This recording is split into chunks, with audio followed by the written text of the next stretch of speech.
845-3649 or Instagram at RMC Fisher Island.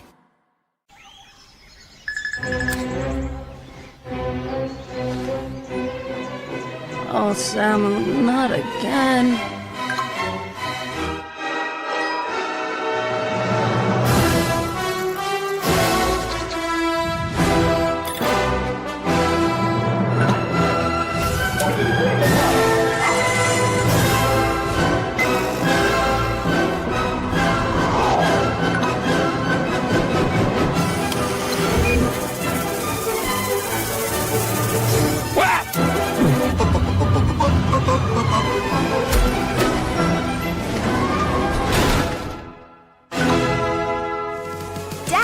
Initiating Daddy's back. Go! Set the rhythm of your smart home with Sloman Shield Blink, the new integrated smart home platform that automates your life just the way you want it. Sloman Shield Blink. Be the maestro of your own home.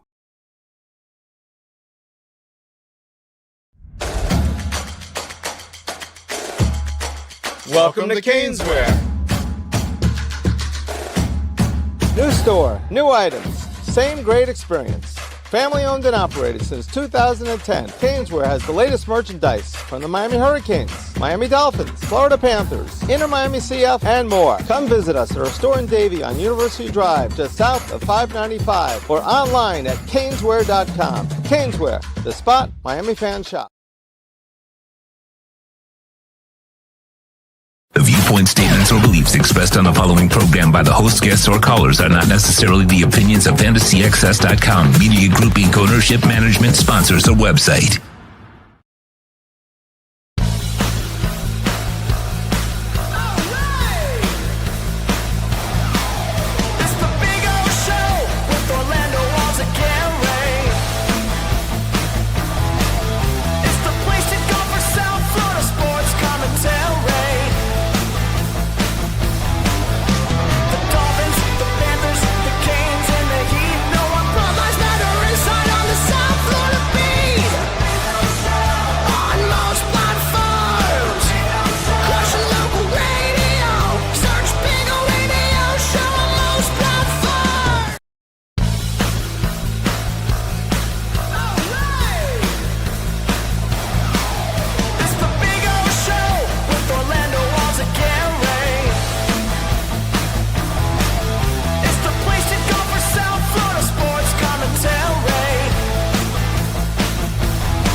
Boys and girls, welcome aboard. Time to rock and roll on the show. That's what we do, and we are back. And by the way, thanks to a bunch of you over the weekend checking in on me, seeing how I was and how I was progressing throughout the weekend. And we're good. We're good. Can't complain. Feel much better. Still got a little bit of the cold, of course. It's going to be with me for a bit here, still clearing the system out, in other words. But got through the meat of the matter, I think, over the weekend. So that was good. It was, I needed it.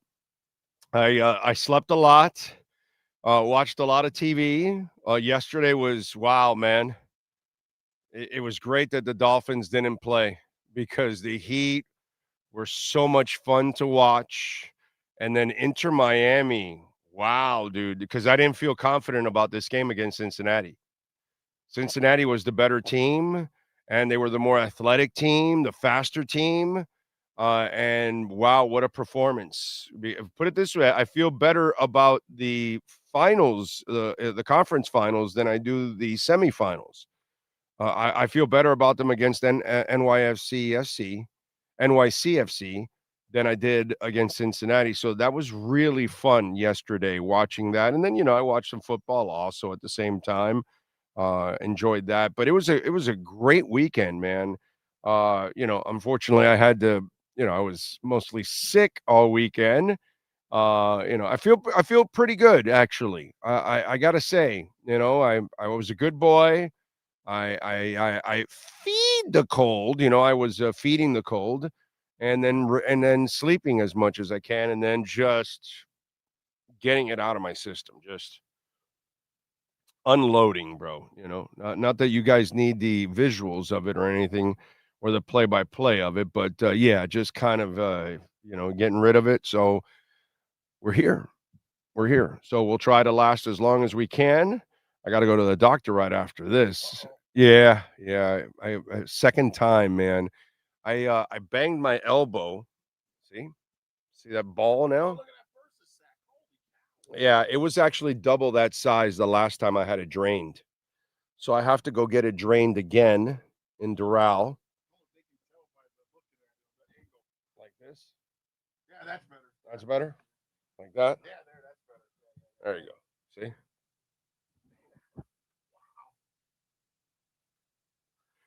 And he told me when it was double that size the first time I had it drained, and he told me it might come back. It wasn't coming back, dude.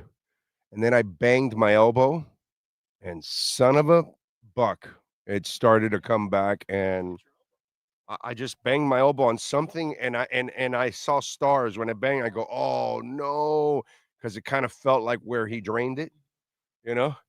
And it was like a couple of months of it being drained and it did not come back. And then right after I re-hit the elbow, it started. So I have to go get it drained today. That's usually what happens with the bursa sac. It's like as soon as you hit it, it goes. Some people, I guess it's a certain thing. I don't know if it's some people or, dude, I banged or that how elbow. where you hit the elbow perfectly or something. I hit it perfectly because I saw stars. Yeah.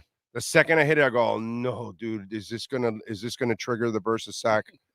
And sure enough, dude, it just started getting worse and worse. That's and the funny bone of the elbow. Yeah, I was feeling it in Madrid, and I was like, "Oh no, God!" And so, yeah, the wife made the appointment when we were in Madrid.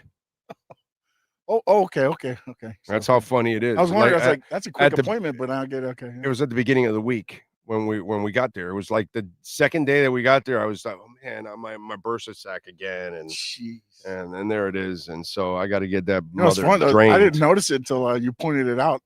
I didn't notice yeah, no. I mean, not like you were moving your elbow a lot. Straight, you don't look at it as much, But and plus, I didn't even show it off the first time. The first time I should have showed it off because it was really big, dude. It was ginormous.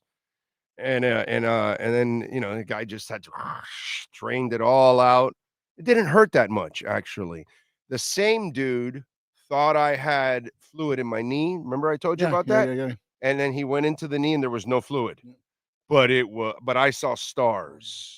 When they push that kneecap up. Oh my God, they stick that big ass needle in your knee and I saw stars. And he goes, nope, no fluid. And I'm like, damn, dude, why'd you go in there then, man?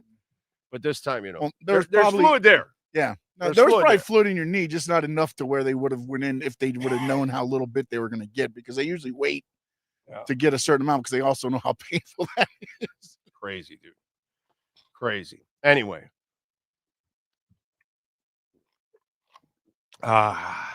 Been taking advantage. I hope you all have of the Bitcoin dip.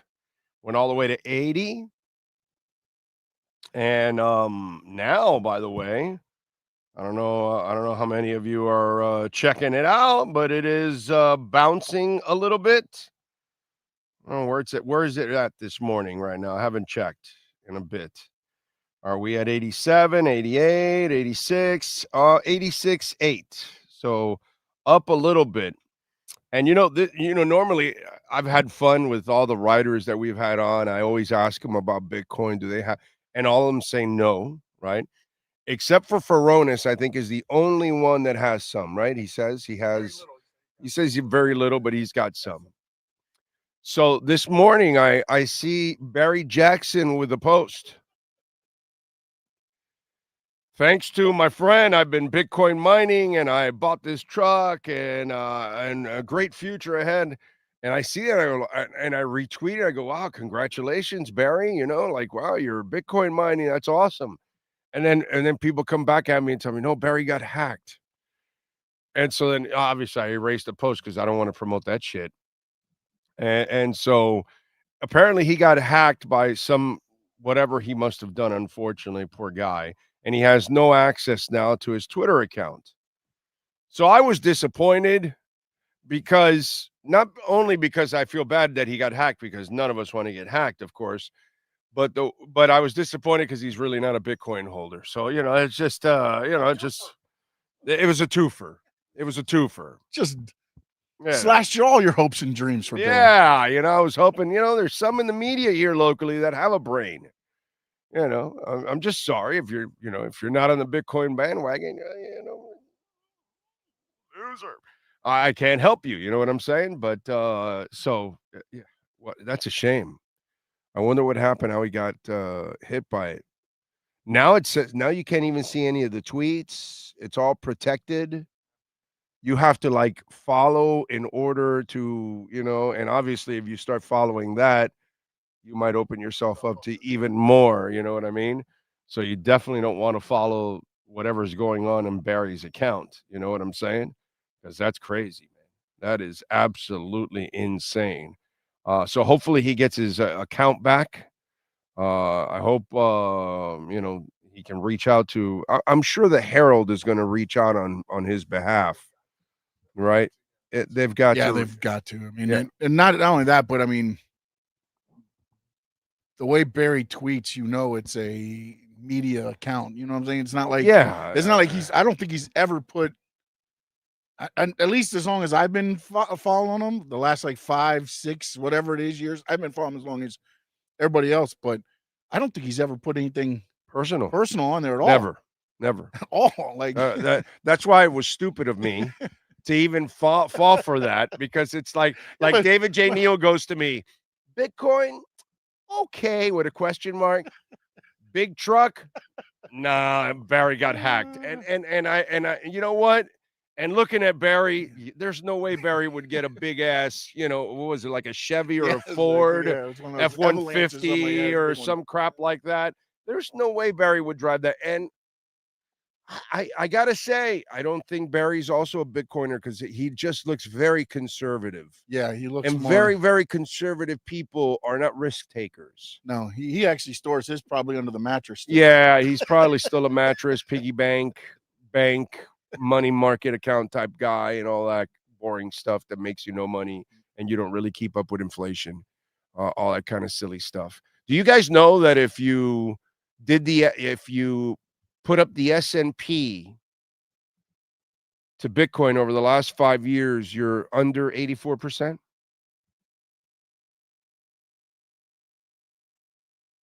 And by the way, the stock market, you're barely up over the last 5 years. They tell you that. But how much more expensive is everything that you used to buy 5 years ago and now?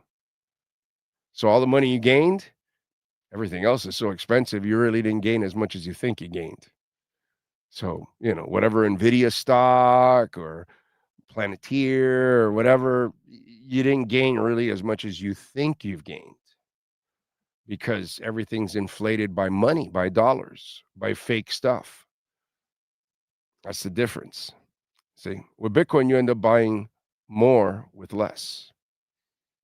It's a little math trick, So that's kind of what they're doing with you. Even if you put it up against gold 5 years ago, down to 1,400, now at 4,000, also down against gold. Why? Because that's actually really going up, whereas the money really isn't, and the stocks really aren't as much. But hey, man, that's funny math. That's just kind of the way it goes. Anyway, so I feel bad for Barry. I hope he gets his account back. The good thing for Barry, and where I feel good for him, is that he's got the Herald and the Herald lawyers and all that kind of stuff. And they're going to be able to reach X and Elon and their people a lot better than Barry would on his own, or me or you, or we would be screwed. We don't have a corporation behind us. But having the corporation behind him gives me some hope that he'll get his account back soon. I think within a few days, he'll get his account back. I hope, Yeah, oh my God, he must be going crazy. Oh, just going crazy right now. He can't post anything. Yeah. You know what I mean? and it's just kind of odd. Maybe what he does is maybe you know what he should do is if post all his stuff through a partner on the Herald, or maybe through the Herald Twitter page. Yeah, per Barry Jackson. Per Barry Jackson on the Herald Twitter page. That's probably what they'll do. The Herald Sports, per Barry Jackson, per Barry Jackson, per Barry Jackson, you know, like that. And maybe they can do it that way. So the Herald also benefits. Yeah. The traffic continues. More traffic than they normally get. And then it allows him to continue to post for the moment and keep people. I don't know if they've thought of even that. You know what I mean? Like right now, he's at Dolphins camp. And he has he's at the press conference for right. So I'm going to go to Herald Sports and let's see. No. Nope. They don't. See? So they're not sharp like I am on this. So that way, you still keep the Barry tweets out there as much as possible because people eat up those Barry tweets left and right because he's all over the place. He's dropping nuggets and then Dolphin nuggets and then he's Heat nuggets and then he's, you know, somewhere else. Like he's all over the place. He's like Saguafair. He's everywhere. You know what I mean? So I hope he gets his he'll get it back. I'm actually not that worried. He's got some juice behind him with the Herald and the lawyers and all that kind of stuff and all that. That should hopefully get it done for him. Anyway, don't forget, folks, to smash the hell out of the like button. We'd appreciate that immensely. Also, you can make a donation to the show, Cash App or Venmo at Cash Big O Show. That is Cash Big O Show, Cash App or Venmo. And you can make a Bitcoin, Ethereum, Chainlink, or Solana donation. Ho Yoon, thank you, sir, for your incredible generosity. As always, thank you, my friend. Thank you. And he just and as always, he just puts just have a great day. Thank you, Ho Yoon. Thank you, my brother. I look forward to my trip to Jacksonville for a concert, and you and I are going to have a couple of drinks and have a great convo, my man. Looking forward to that. All right, what are you laughing about, by the way? David Furonis, actually a pretty funny guy there. What do he do? He says Mike McDaniel asked about coming up with the Daniel Brunskill package by the former owner of the Florida Sports Buzz account. Responds by asking if he thought it was a good idea. Because we were just talking about there. So, because I'm looking to see if any of the guys at the press conference were saying anything like helping him out. But that was the only thing I see about Sports Buzz, South Florida Sports Buzz. So yeah, no, I saw that part of the press conference. It was at the beginning when it was like, and he goes, yeah, no, of course it was me, and you know he started joking like always, you know, and of course, good idea, me, yeah. Anyway, appreciate you, Ho Yoon. Thank you, sir. Cash App or Venmo at Cash Big O Show. That is Cash Big O Show. Cash App or Venmo, and you can make a Bitcoin, Ethereum, Chainlink, or Solana donation. Let's get to our 3A Graphics sports calendar starting off the morning here. Inter Miami. They get it done against Cincinnati 4-0. Amazing. Messi scored in the 19th minute. Allende with the goals in the 62nd and 74th minute, and Silvetti, youngster, scored in the 57th minute. Great move by the coach. We'll get into that. Friday night, it'll be the finals of the conference. It'll be Inter Miami hosting NYCFC at Chase Stadium, 7:00. Got to get it done. In football, the Miami Hurricanes, they get it done against the Vatech. They get it. They win 34-17. They improve to 9-2. Beck 27 of 32, 320 yards and 4 touchdowns. Malachi Toney should be going straight to the NFL. 12 for 146 and a touchdown. Really, he's just wasting his time in college football. He's wasting his time. I know he can't go. I understand that. By the way, the number 13 Canes will be back in action at noon on Saturday to take on the Panthers on the road, and they're favored by 6.5. 51.5 is the over and under. Hurricanes are minus 275 on the money line. The Panthers are plus 200 on the money line. The Miami Heat continue their winning ways. They are now the 3rd seed in the Eastern Conference. They win against the 76ers, 127-117. Powell with 32 points. Khalil Ware, 20 points, 16 rebounds, 2 steals in the process. Tonight, they will take on the Dallas Mavericks, and they are favored by 8 points over the Mavericks. The over and under is 241.5.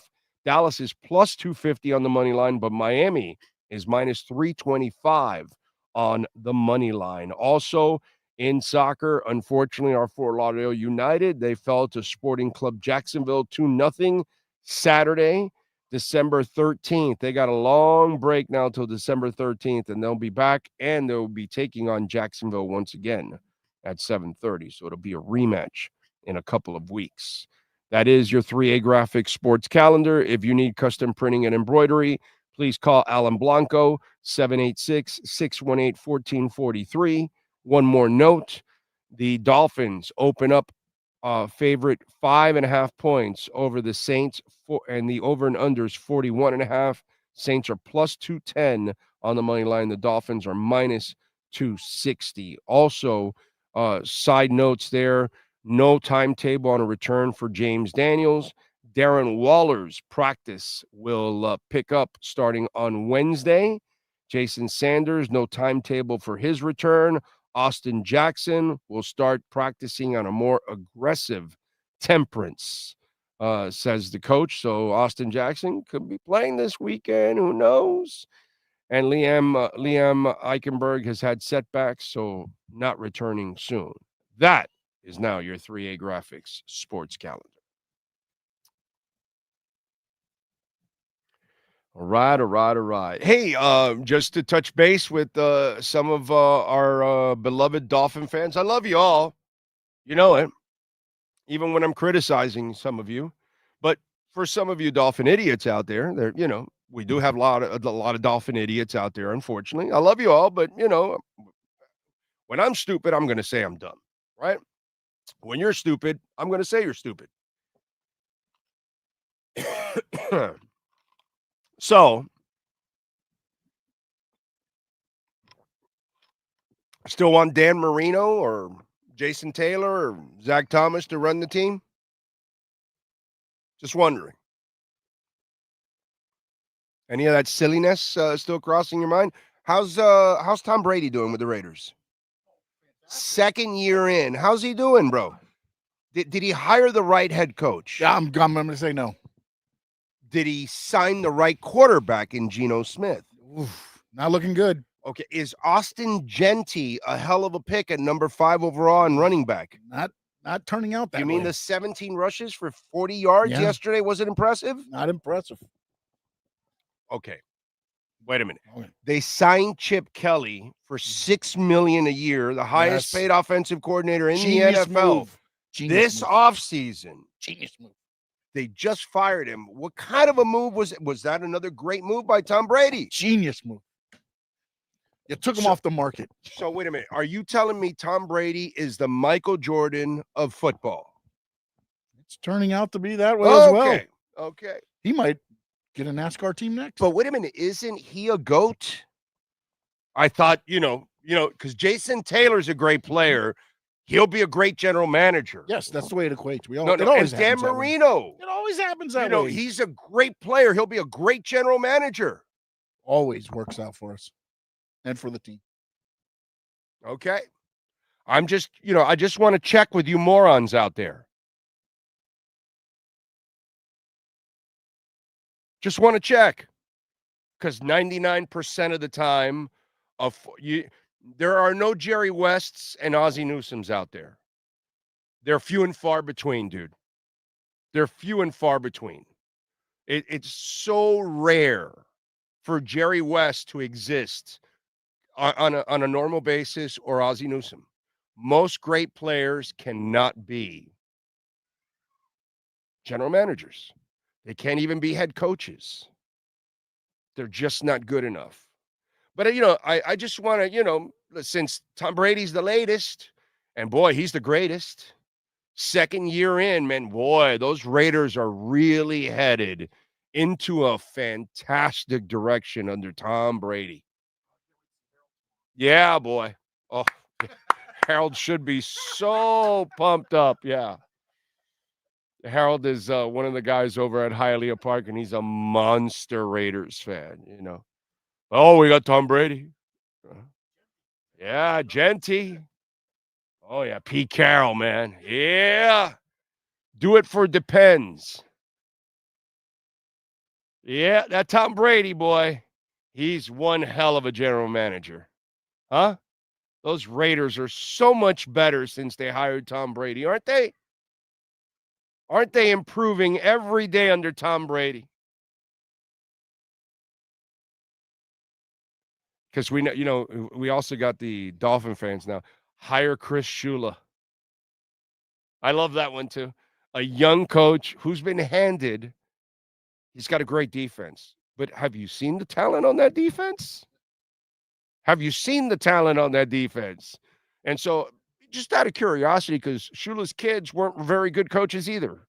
So, an offspring of the offsprings, all of a sudden, yeah, he's going to be the next great Dolphins coach because his name is Don Shula. Because his name is Shula, Chris Shula. But he's like a youngin'.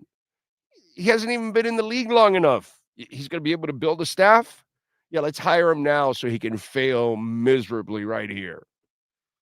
It's just the silly shit that some of you fans come up with. It's really hilarious, dude. And I'm not trying to be mean or anything like that. I'm just being honest. I'm going to try to rattle your cage, you know, wake you up and bring you to reality. Because that's what we do on the show here. We don't BS you, bro. We don't BS you. You know, I'm not here like Joe Shad over the weekend spreading hopium. Oh, the Dolphins are 2 games behind this and 2.5 games behind these guys. And if they lose and this lose, and, you know, I just retweeted back to him, yeah, the hopium dealer. That's all he, you know, it's like, I get it, bro. You're afraid that people aren't going to come back to read you if you tell people the honesty that the Dolphins really don't have a chance. But that's all right. You know, try to hook, line, and sinker some of the suckers to keep them going. Yeah, we're in the hunt. It's not only that. Did you see CBS yesterday with Romo? No. They're talking about the Chiefs, whereas this is the game. If they lose this, it's over, right? They're 5-5, okay? It's like a 12% chance. A loss makes them 5-6. You know what they do? They throw up the graphic. You know what's on the graphic? What? In the hunt. Dolphins, 4-7. You've been talking all this game about they're eliminated if they lose this game at 5-6. Throw up a graphic, 4-7. The Dolphins are in the hunt. I was like, are you serious? This is just hopium. It's just sensationalism at its finest.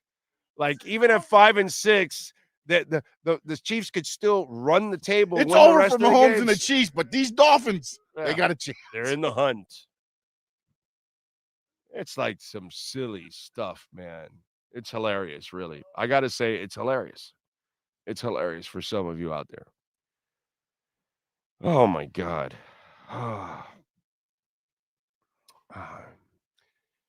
Let's see. We're about to get Manny Navarro now. Yeah, we're about to get Manny Navarro, but I do want to point out to you whiny fans out there, okay? Because I see it over the weekend and all this kind of stuff, and it's all right, you know. It's one of those things. Delaware Blue, he goes, a very negative host. Bye forever. Like I care. Some guy Delaware Blue, a very negative host. Bye forever. Yes, exactly. Yes, they are. Yeah. Yeah, that coward will never show up again. Anyway, the beauty is for you fans out there, okay? You know, before we get to the good stuff, Inter and you know, Miami Heat and all that, for the University of Miami fans out there, okay? I love the U as much as all of you out there. But, you know, on this show, we don't dance around or anything like that. And all of you out there, you're so bitter about Notre Dame being in front of you. Right now, Notre Dame is the better team. They look like the better team. They have played the better football. And in college football, forever, The later you lose in the season, the worse it is for you. You know what, Sean? Right now, they might be looking at the U a little different if they beat SMU and lost to Notre Dame. Okay? Or maybe you beat Louisville, who hasn't done crap now since they beat you, and SMU's been decent. So let's say you beat Louisville but lose to Notre Dame. You might actually look better because your losses are better. But when you lose to two teams that are unranked, I think SMU is still unranked, right? Did they sneak in? But well, in the playoff. Okay. Well, we'll see in the playoff. But they did pop in at 25, so that's good at least. But you look at it, their losses are better, unfortunately. And that's just the way it goes. What, to Texas A&M? Notre Dame's losses are total 4 points. Yeah. 3 points to the Canes, and the number one team in the country. to Texas A&M. The number one, aren't they number one? Or are they number one or number two? Hold on, I don't know where they're at right now. Tell me the latest rankings. I want to say they're 1 or 2 or something like that. And if they and you could tell RC Chokum isn't there with Texas A&M anymore. This still has them at 3. I don't know if they come out of the new one. All right, so 3, whatever, 3. Okay, number 3 team in the country. Okay, it's just the way it goes. Stop whining about it. Don't lose the games you're not supposed to lose. This year, with that talent and that roster, Mario should have lost 1 game only or no games. If you're a great coaching staff, you lose no more than 1 game or no games. You lost 2. You lost them later in the season, and now you lost them to lesser teams. That's the way it goes. Enough of your whining. Look, the University of Miami football program hasn't accomplished anything in forever, and you people want everything given to you. That's not the way it goes. You got to go earn it. And look at this weekend. You didn't really put away Virginia Tech. You let them hang around. They were within 10 points.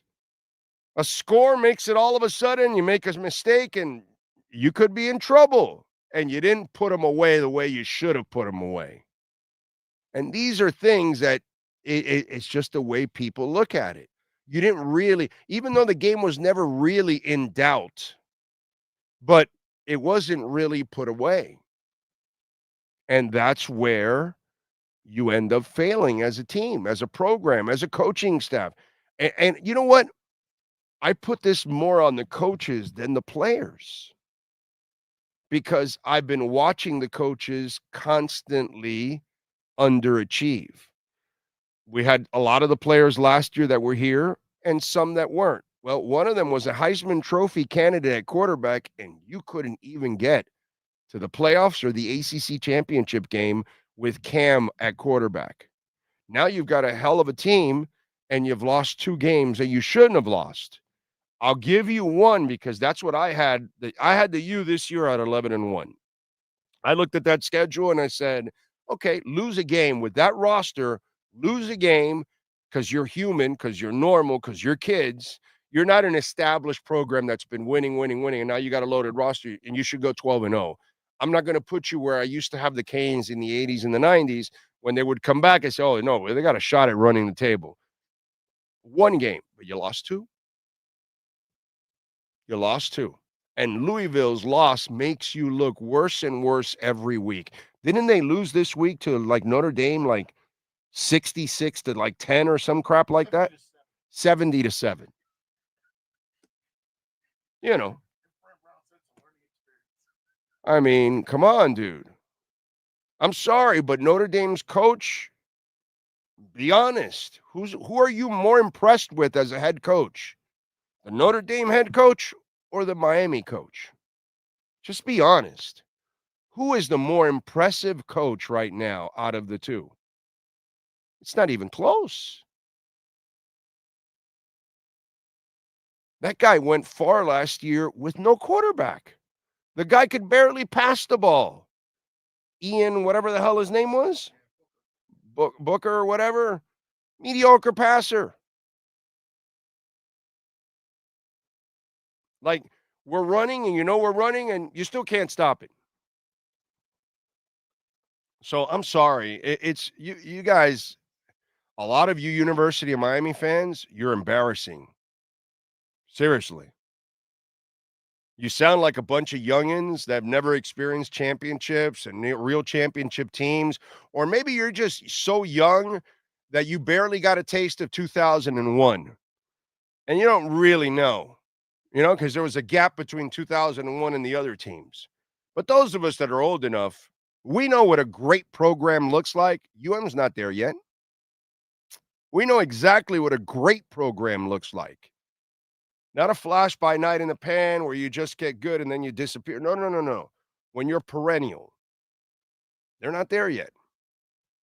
They're not there. And Mario's definitely not there as a coach. Sorry, not there. So we'll find out. We'll find out. Do the whiny voice again. Oh, yeah. Us UM fans, we deserve to be in the playoffs. We deserve to be ahead of Notre Dame. Thank you, True Fin fan, for the super chat. Who do I sound like? Oh, I thought you were going to say the cartoon. I thought you were going to say the PD at QAM. I'm sorry. What'd you say? What old guy? What? There's a cartoon, the old guy. I forget what cartoon it is, though. Sounds just like it. I don't know. I know what I think I sound like, but it's a whole different ballgame, a whole different conversation. Why I came up even with the voice. Anyway, One-Eyed Jack says, being a Notre Dame fan, I get the U argument for head-to-head, but two horrible losses for the U trump that. Just my opinion, but Notre Dame has looked like the better team since then. It's just the way it is, dude. Look, last year, the Canes beat Florida early. I'm not sure they beat them late. I'm just not sure. Forget about Florida this year. I'm saying last year, Florida got a lot better towards the end of the year. They were a different team than the one Miami played at the beginning of the year, because at the beginning of the year, they had the other quarterback. And then the Lagway kid actually got in a groove last year. He never got in that groove again. But last year, they actually played pretty good football in the second half of the season. I don't know if UM beats Florida in the second half of last year. I'm just talking objectively here. Some of you UM fans, you can't be objective, okay? You're just homers. It's just the way it is. And there is truth to that. Some teams get better as the year goes on, and some don't. And, I think they have opened up a little bit more here lately, but, the competition hasn't been great either. Got to be honest, man. And the U right now doesn't deserve to be in. You lose late, you have always paid the price in college football. Always, dude. I remember one year where UM lost to Florida State at the beginning of the year, and we thought, okay, we're out of it. You remember that? And guess what happened? We won the national title. Why? Because it was the first loss of the season. And then after that, they ran the table and they proved that they were the better team. That loss at the beginning of the year to Florida State, that wasn't who UM was. See what I'm saying? But that was an early loss. And by the way, to a great team, because FSU was a great team in those days. It's just, if you haven't watched the way college football has been managed or pulled or critiqued or whatever, this is nothing new. You lose late and you have bad losses late, they will bury you. And so Miami has a little bit of a fraudulent look to them right now. I'm sorry. That's just the way it goes. And I can't stand Notre Dame. I can't stand Notre Dame, but I do this job objectively. I'm not here with the pom-poms and all that kind of stuff, and I understand why Notre Dame's ahead of Miami, and they deserve to be ahead of Miami. They're the better team right now. They look better than Miami. They're more consistent than Miami. So I'm sorry. That's just the way it goes. And you deserve to be behind them at this point in time. And if you don't get in, it's Mario Cristobal and his staff's fault. Don't blame college football. Don't blame voters. Don't blame forget only the playoff poll. They're behind on all the polls. It's not like the other polls are disagreeing. They're behind on all the polls. So next time, don't lose those games late. That's it. It's on Mario. Nobody else. Anyway. Let's see, what else do we have? He's in, he's ready to go. All right. I like it. Let's discuss in our Canes Wear Miami Hurricanes report with the one and only Manny Navarro. The viewpoint, statements, or beliefs expressed on the following program by the host, guests, or callers are not necessarily the opinions of FantasyXS.com, Media Group Inc. ownership, management, sponsors, or website. If you're a Miami sports fan, there's only one store to go to, and that's Canes Wear at Miami Fanwear in Davie. They're your one-stop shop for all your inner Miami CF, Canes, Dolphins, Panthers, and Marlins merchandise. They have hats, t-shirts, game day jerseys, and so much more. Located at 2655 South University Drive in Davie, and open 24/7 online at caneswear.com or innermiamiwear.com. Call them at 954-835-5597. Canes Wear, the spot where inner Miami and all Miami sports fans shop. Time for Canes fans to get what they want. Information, insight, and perspective. It's the Canes Wear Miami Hurricanes Report with Manny Navarro. Exclusively on the Big O Radio Show. Here's Big O and insider Manny Navarro. Hey, all right. There he is. Hold on. There he is. Okay, there we go. How you doing, baby? You doing good? Doing good. Oh, appreciate you letting me get a few extra minutes there. I was on a call with work, but everything is good. Brother, we're digital. We run the bitch. We do whatever we want. We go on whenever we want, wherever we want. It's life. The last 6 years has been just liberating, bro. You know what I mean? So, you know me, bro. We're all good, bro. You and I are always good. I was just talking to the whiny fans, and you and I have been at this for a long time. Losing late, it's a bitch. You lose early. Like I gave the example when Miami lost to FSU at the beginning of the year, the first game of the season. And we're like, oh shit, we're done. We're out of the race. Forget it. That was the attitude after week 1. We were out of the national championship race. And what happened at the end of the year? They won the national championship because they proved as the year went on that they were the better team, and that loss did not affect them nearly as much as people thought it was going to affect them. Well, Notre Dame has proven to be the better team as the year has gone on, whereas Miami where they started dominant, they kind of took a couple steps back, and then they lost to 2 teams that they should have lost to. If you lose to one of them, we're good, but losing those 2 late, it just sets you back. And to me, the whining that goes on is just baffling to me. Maybe some people are young, but anybody that's been at this for a long time knows don't lose late, bro. You lose later in the season, you will not recover in the polls. That has been the norm forever in college football. It has, and I think unfortunately for Miami, you and I have had so many conversations about this over the years. The unfortunate thing for Miami is they're in the lesser viewed conference, right? And so losing to SMU, losing to Louisville is not the same like it is for SEC teams when they lose to conference rivals. Right. And so in some ways, you're just, going into the year now in college football that if you're not playing in the SEC conference, you lose 2 games, you're pretty much at the whim of everybody else and whether or not they like you. And Notre Dame is the only team that ever seems to get the benefit of the doubt when it comes to these kind of things late in the season. They are playing better than Miami right now, so you have to give them that. And it's what Sean just said too. Their two losses are by 4 points. Yeah. 4 points to Texas A&M and to Miami, dude. I mean, those unfortunately, those are more impressive losses than the 2 losses that Miami has. It sucks, but it's the damn reality. It does. And look, I think there's plenty of reasons to say Miami is one of the 12 best teams in college football. I certainly think that if push came to shove, they would be the best team in the ACC. You by a lot of metrics, right? I mean, SMU's got 3 losses. They've lost to 2 Big 12 teams. They lost to Wake Forest. I agree. Certainly Pittsburgh's got 3 losses. I mean, there's so many arguments you can make that Miami's the best team, but the bottom line is you have to go based on the conference standings. And the game at Louisville is going to haunt them because that is a home game that you should win. You should win at home. You should never lose at home.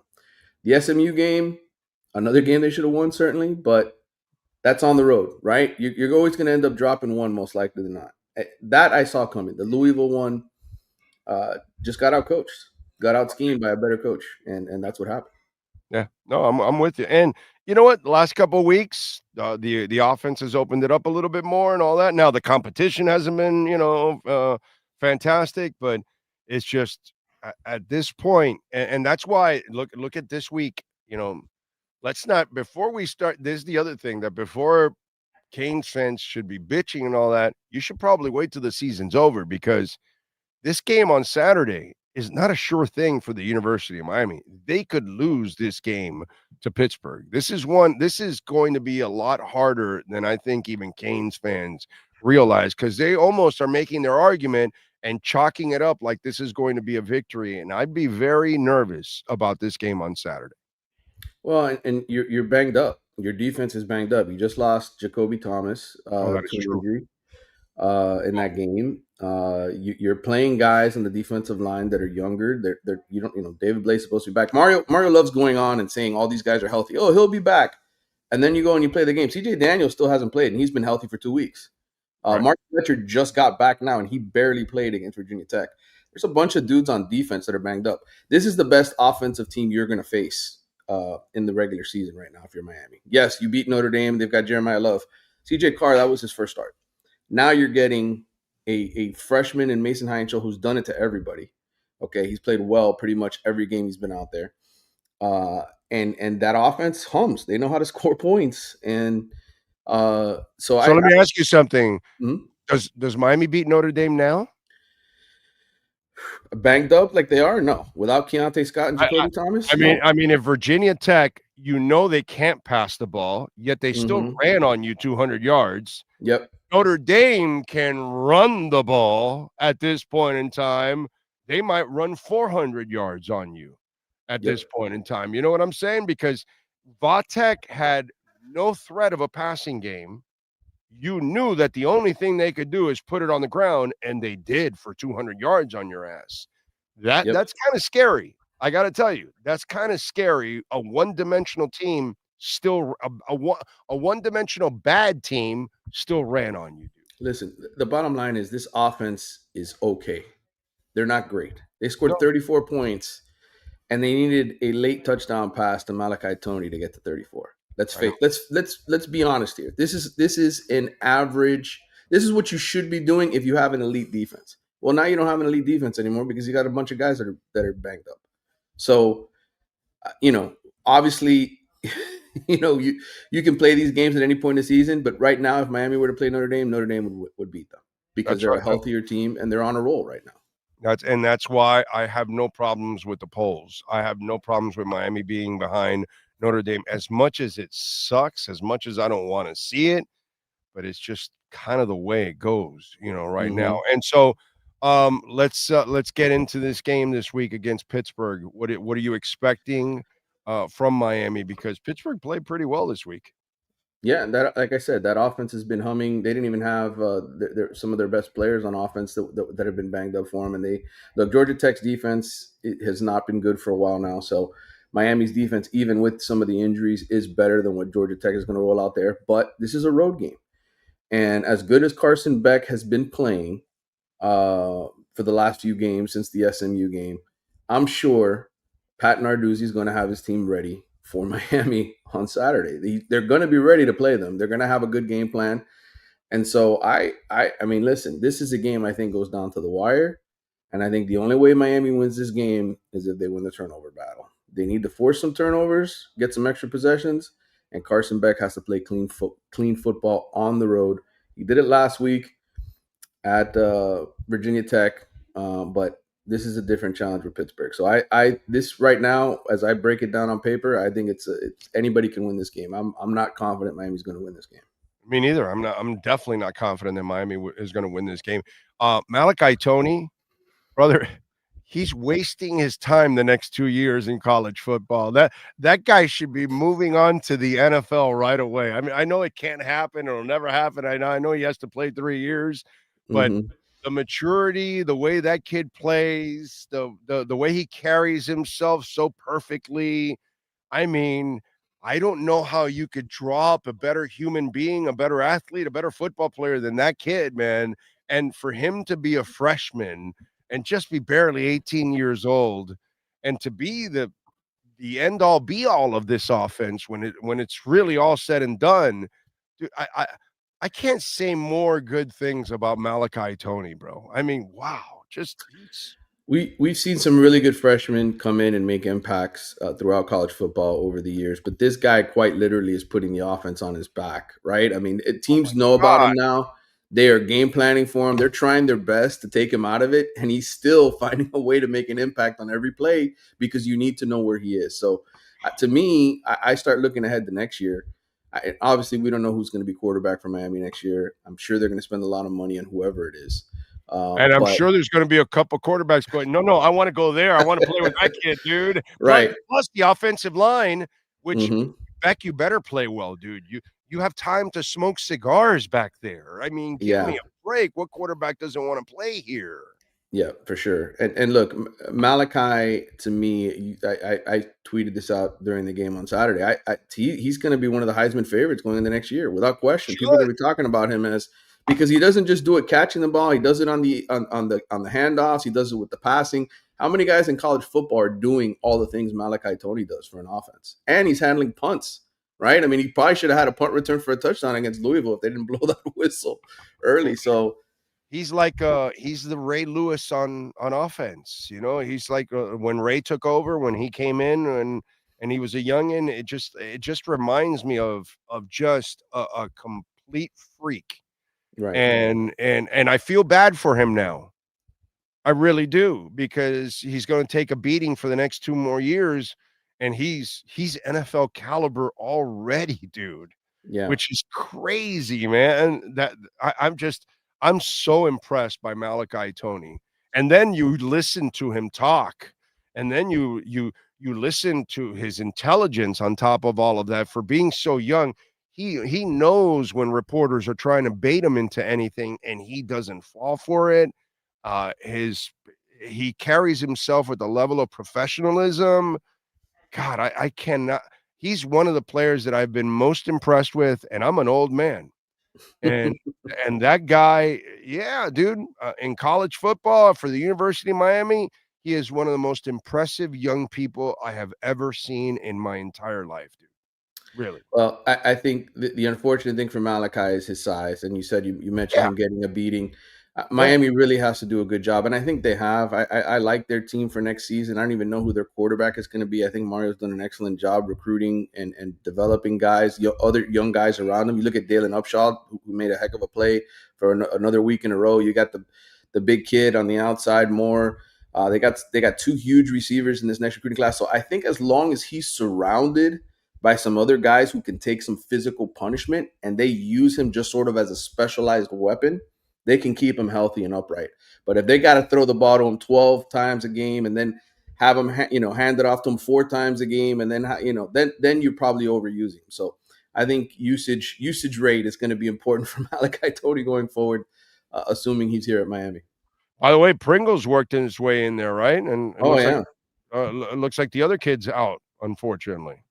Yeah, you need speed, and I think his weapon is valuable in this offense. Miami needs, you can have all the size in the world up front, but if your guys are just slow and clunky, and you're hitting those holes slowly, you're not getting anywhere. And this kid can not only do a great job hitting the hole out of the backfield, you see the ability to catch the ball. That was a hell of a catch he laid out and made in the end zone. So, look, again, I know it sucks. This year's going to suck for Miami. They probably win this pit game. I'm not saying I'm not guaranteeing it by any stretch.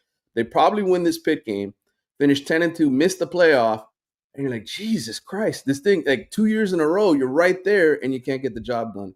But as far as everything else is concerned, like this roster, I don't see a drop off next year. Oh, I just don't. I think they could be even better next year. Yeah, but it's not the roster. I need the coaching staff to be elite.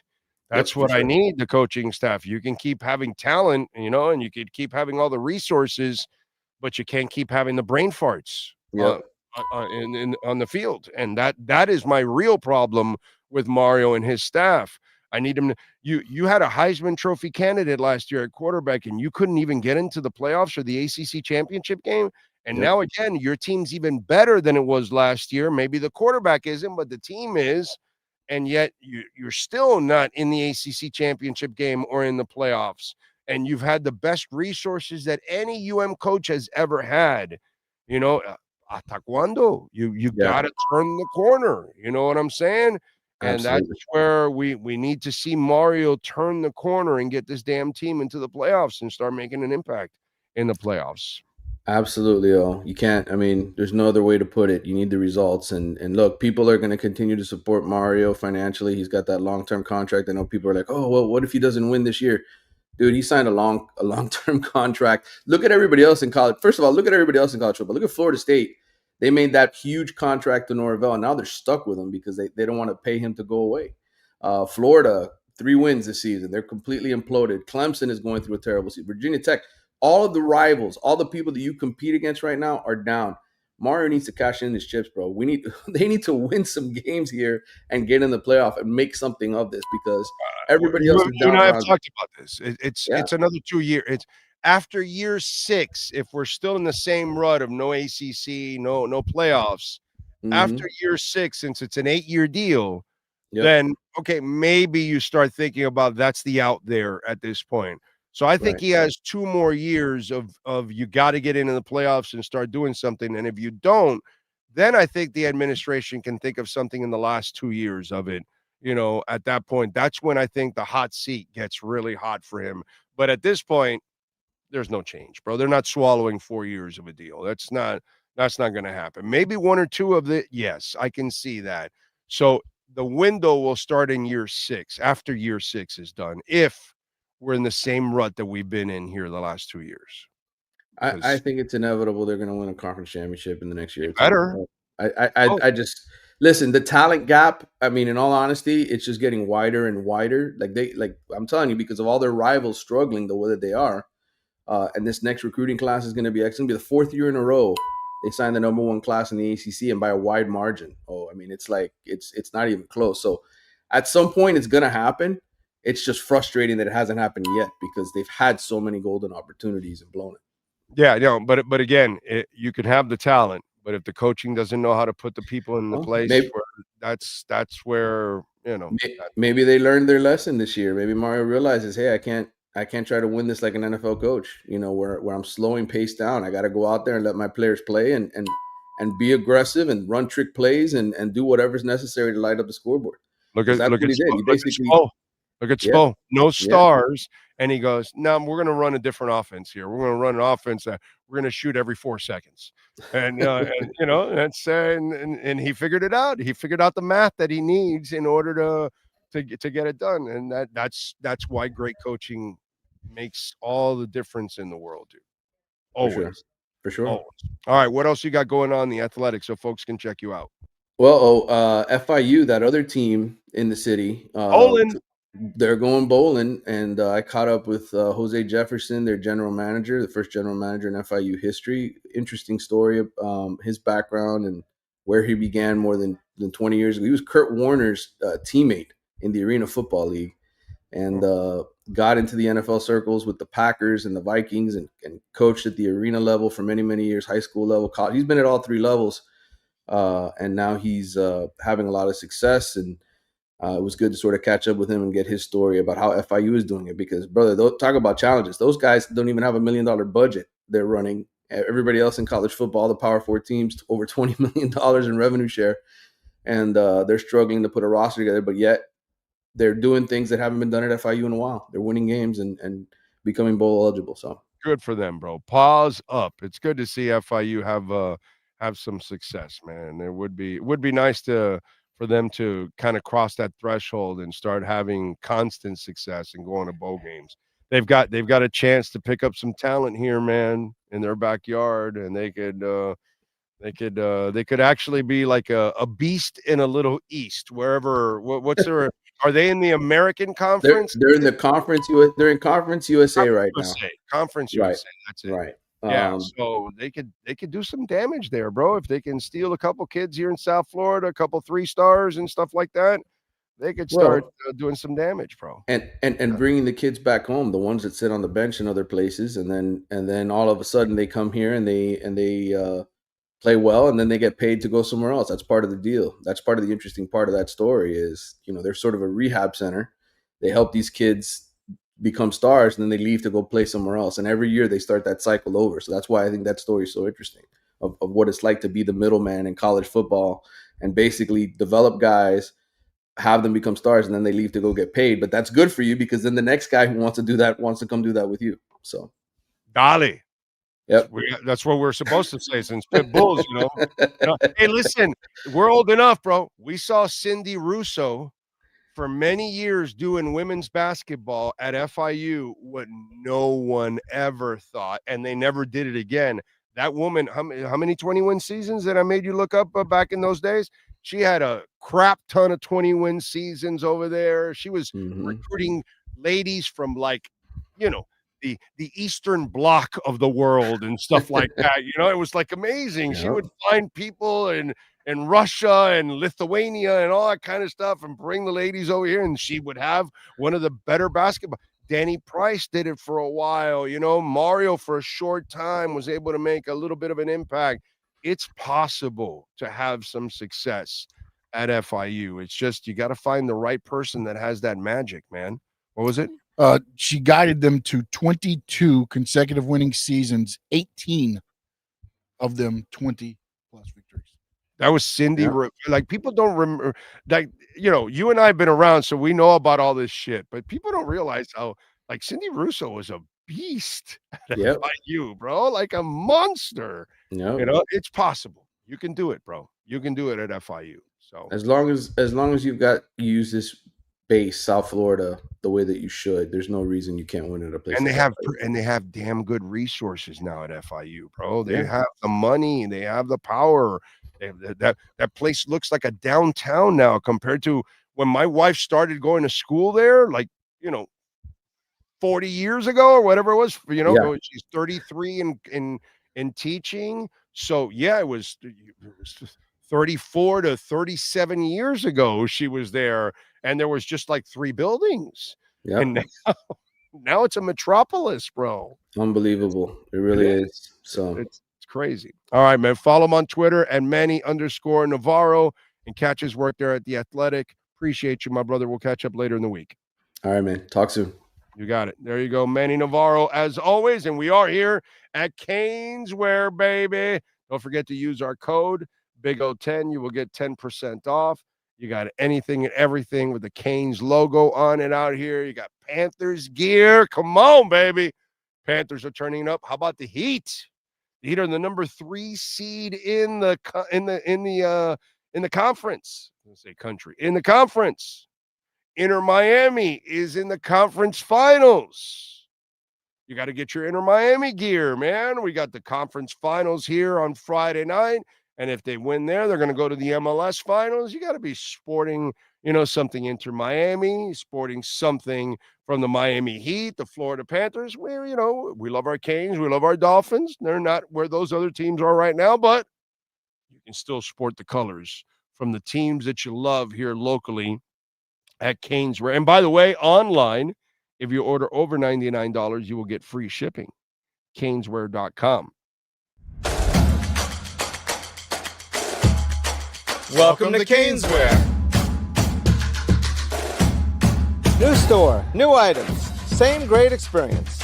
Family owned and operated since 2010, Caneswear has the latest merchandise from the Miami Hurricanes, Miami Dolphins, Florida Panthers, Inter Miami CF, and more. Come visit us at our store in Davie on University Drive, just south of 595, or online at caneswear.com. Caneswear, the spot Miami fans shop.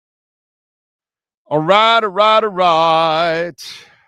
Thank you out there. Sweet Baby Ray, thank you for the love on Cash App, sir. Appreciate you. Says, sounds like Droopy the dog cartoon character. Wowsy, wowsy, woo, woo. No, it's a wowsy, wowsy, woo, woo. Yeah, it does sound very Droopy the dog. That's not bad. I think he's right. It's a little droopiness. Yeah. Yeah, it's pretty good. I like that. What do we got here on the chat board? I see NorCal number 1. And yes, Thanksgiving. Dolphin Dave, Jeff in Long Island, Oscar Rojas, Jaybird in the house, Juan Rosa. Let's see. Oscar says, Big O Phillips already hurt, and I believe he didn't play yesterday with a shoulder injury, and bring in Shador. He's a 5th-round pick and free agent next year to compete with Tua starting. Why Shador's under contract? What are you talking about? I'm not exactly sure. How can we do that? You can't. You had to draft Shador if you wanted him last year. He was there for the taking. You know, he was just there for the taking. But what's it called? Did Jalen Phillips get hurt yesterday? I don't know.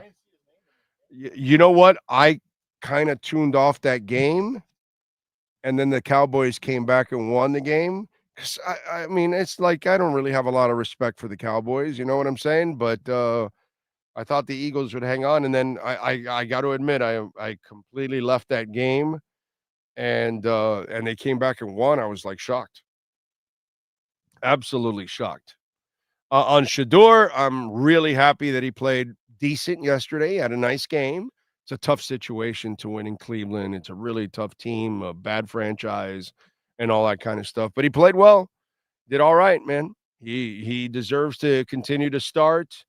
I saw the speech in the locker room, and it was like, in passing. But I get it. The coach was a Dylan fan. The front office drafted Shador, so he can't crap on Dylan at the moment because he's got a concussion, so he can't overpraise Shador.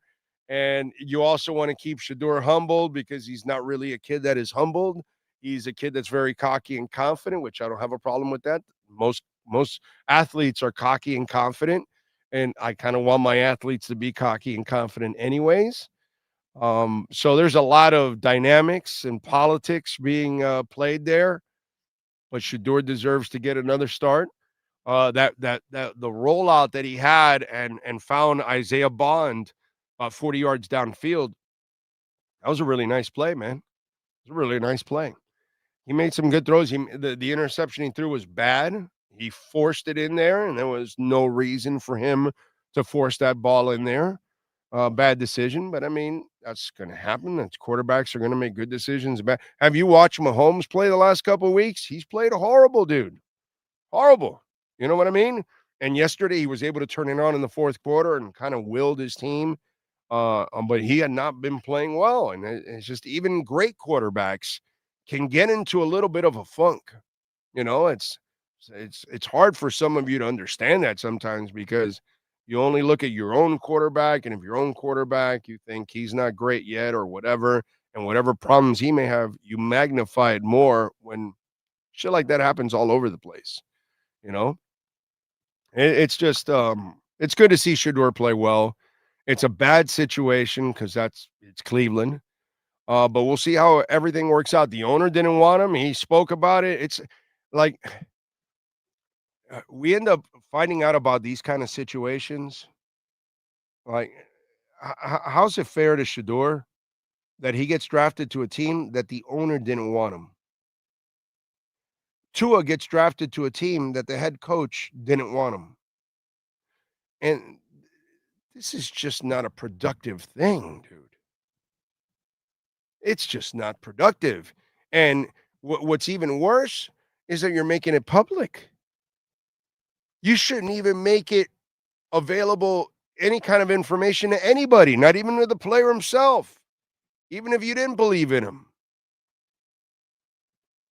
It's the weirdest thing, dude. Really odd. I don't know how we do this, because that doesn't create a good environment for anyone. What employee wants to work somewhere where they don't want you, or your boss hates you? How does that make any sense?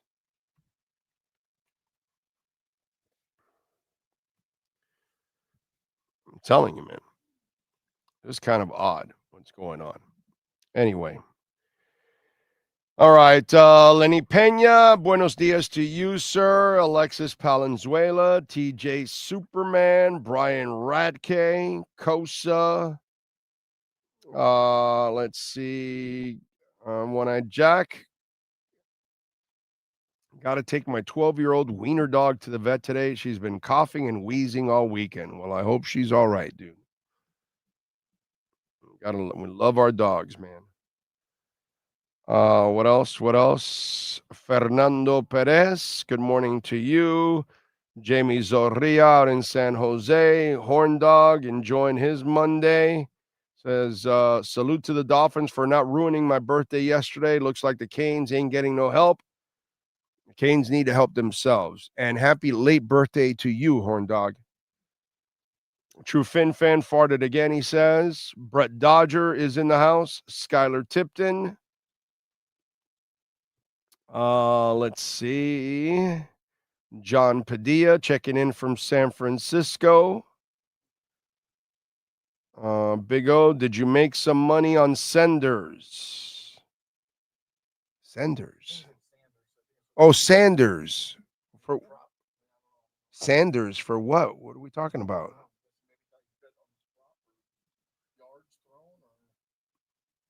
Sanders? Oh, Shador. Oh no, I didn't play. I didn't. Oh, I did not actually. No. I didn't make any. Did I make any bets this weekend? No, I don't think so. No. Yeah, no, I was just I was trying to get I was betting on improving my health is what I was betting on. Stoney Stanley in the house, Pat in Asheville. He goes, "Holy moly, put that elbow away, oh." Get a drain today, baby. Drain that blood. It's like light red that comes out. It's not all red, because I guess it's pus and red. I guess it's a mix of pus and red. Yeah, that's what it is. Yeah. So yeah, I'm headed out of here straight to the doctor and get this drain for those of you just tuning in. Yep. Big O made it back safely from Spain last night. Great to meet you in Madrid. Oh, Suds, yes, great to meet you and the wife. Very nice. That's right. Thank you, sir. Appreciate you coming by and saying hi. It was great meeting a bunch of you out there, man. Even on the streets or whatever. Like I'm in that Mercado place where I went to get the empanadas, and a couple people, recognized me there and all that. Dolphin fans, so that was really cool. Edward says Barry can get another account by just starting a new page and adding a letter to his name. No big deal. Yeah, bro, but then you got to get all your followers back. It's a pain in the ass. No, dude, Barry needs his account back. He should get his account back. He'll get it back. Don't worry. He's got the Herald and the Herald lawyers and all that, and they'll be able to reach out to them. And, it'll take some time, but they should be able to get it back. Bloodywood is back supporting as always. We love that. Joseph is in. Delaware or DeLawrence Blue in. He doesn't like me, of course. Kosa. Let's see. What else? Any interesting let's see.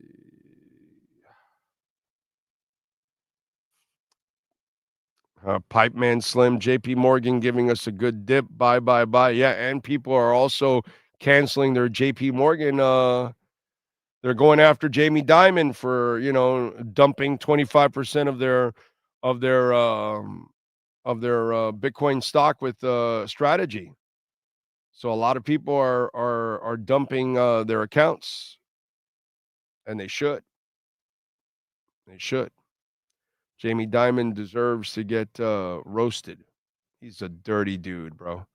Frankie Fresco, thank you for the love on the super chat. He says Mario Cristobal is legit. I agree.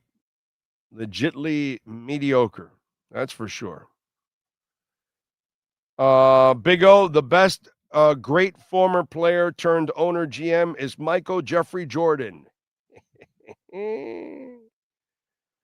Bloodywood, by the way, says, I believe the Canes program is doing well. Mario has only been around since 2022, 4 years.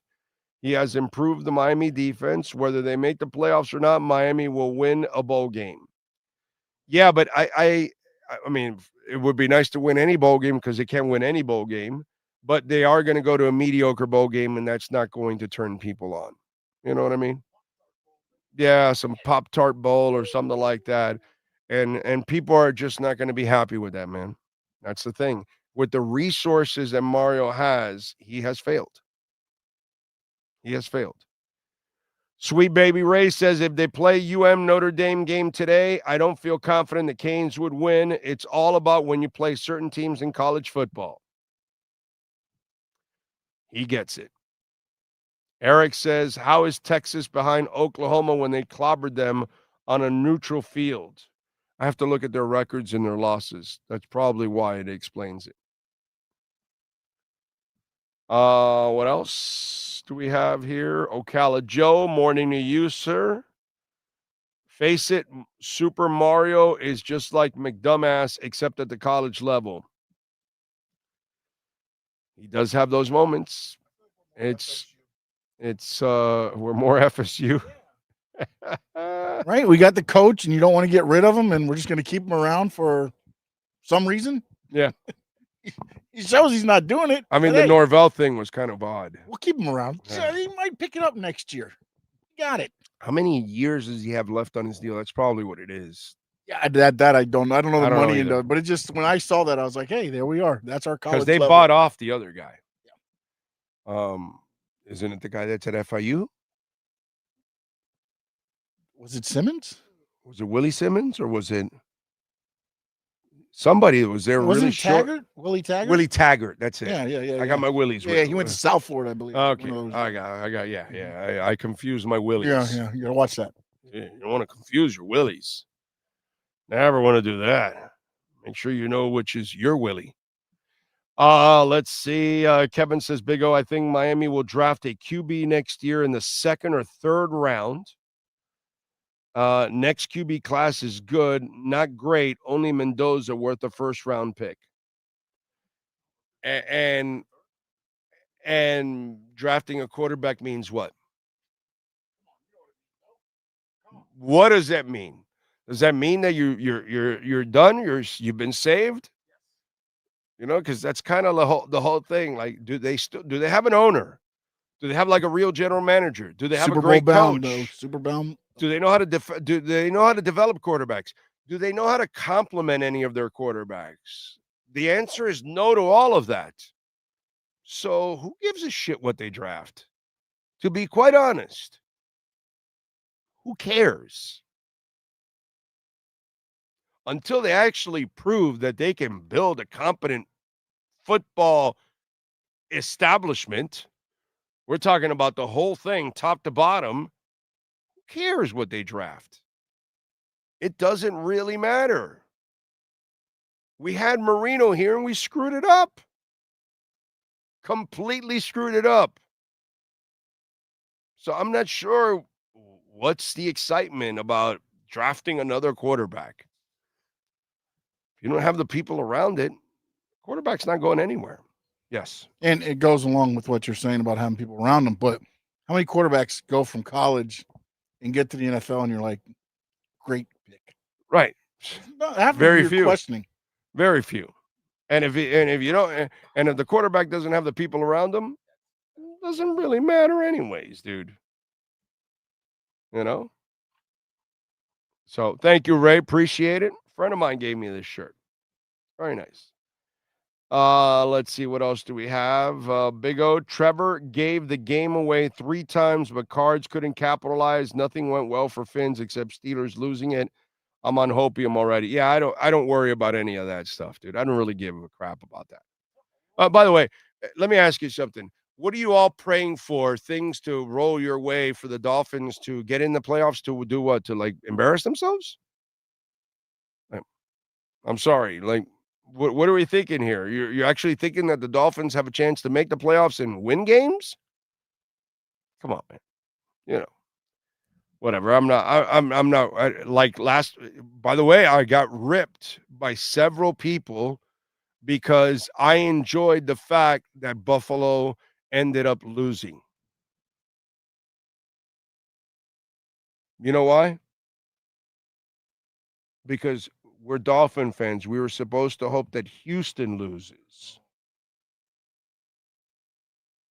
Because Houston losing gives us a better chance at a wild card. You get that there, Sean? You get it? Seriously, a couple of fans went after me on DM like, "Oh, dude, you're just a bad fan. You needed Buffalo to win." I go, it's like, what are you, stupid? I have no control over that, and neither do you, moron. And guess what? I love Buffalo losing, and I love the Patriots losing, and I love the Jets losing. So whenever they lose, I enjoy it. I don't care.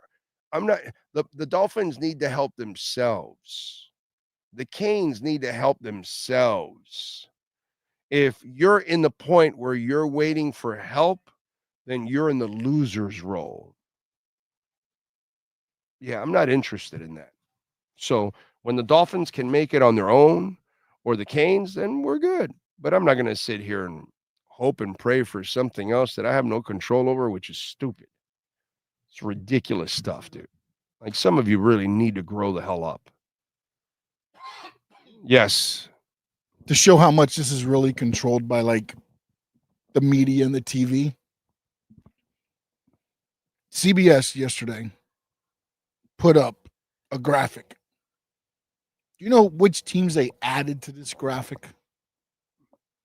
Miami, I guess. The 4-7 Dolphins, right, and the 3-7 Bengals are in the hunt.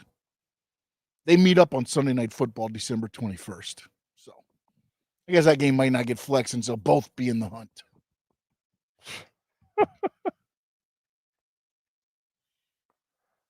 That's crazy, dude.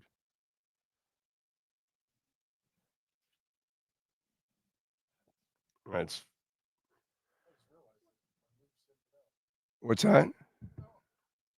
Lou put out the post. I'm like, what the? Because it was the same game where Romo was talking about the Colts and the Chiefs, where the Colts got to win this because they're eliminated. Now you got 3-7 Bengals, 4-7 Dolphins, but the 5-5 Chiefs with Mahomes, we're sitting. They're out if they lose. Right. What are we? Right.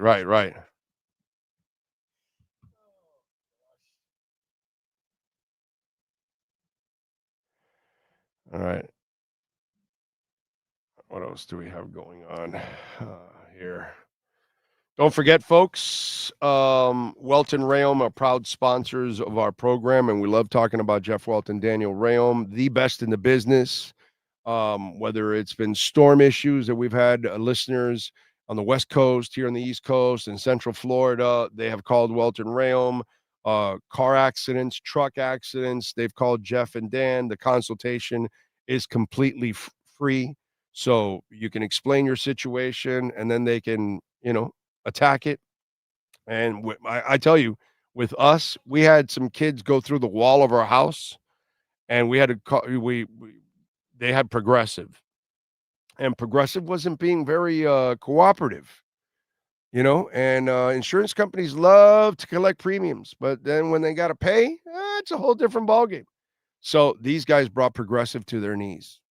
And that's why I'm telling you, never call the insurance companies. You call Walton Rayom, and then they send their adjusters. 954-966-4646. And they do it all: bankruptcy, homeowner property damage, condo damage, criminal defense, business owner claims, commercial litigation, personal injury. 954-966-4646. And tell them that I sent you, by the way.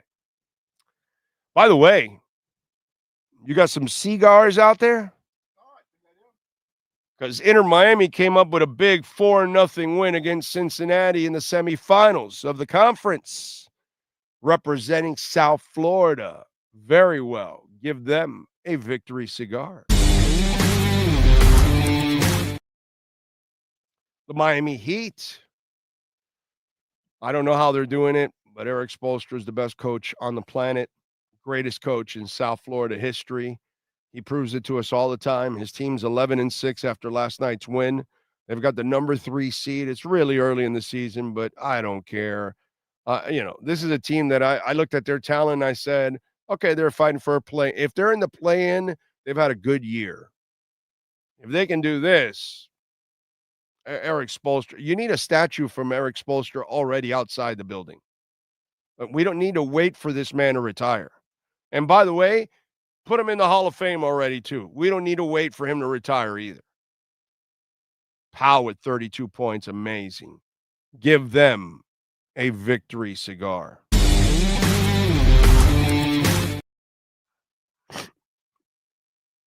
Good stuff, man. Good stuff overall. All right. That's victory cigars for those teams getting it done. Oh, by the way, FIU won and made it to a bowl game. Let's give FIU a victory cigar. And then the University of Miami doubled up Vatek. Give them a victory cigar. All right. Cash App or Venmo at Cash Big O Show. That is Cash Big O Show. Cash App or Venmo, and you can make a Bitcoin, Ethereum, Chainlink, or Solana donation. Bitcoin, by the way, it's at 87.7. So working its way now back to 88. We'll see if we break the 90. Yeah, that's coming. Eventually, that's coming. No doubt about that. Hey,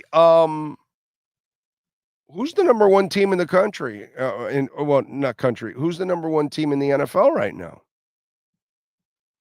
Who would it be? LA Rams? Yeah, oh yeah, they didn't win.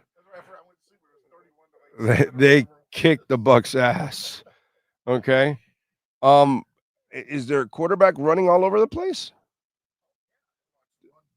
I mean, I'm just wondering, just because, the running quarterback is always so important, right? I mean, everybody makes it sound like we have to have a running quarterback. So how comes the pocket passer trying to go for his second title now? Because they look good. Their defense, their running game, they got weapons, they got everything, dude. And Stafford is playing his ass off. And all you got to do is block, because that's usually what you got to do for quarterbacks. That's how I grew up. Football, you block for the quarterback. Now, if you have no talent and you can't figure out how to find 5 linemen to block, well, then that's going to be a problem for you. But it's interesting how, the guy that can't move, because Matt Stafford's not winning any games for you with his legs.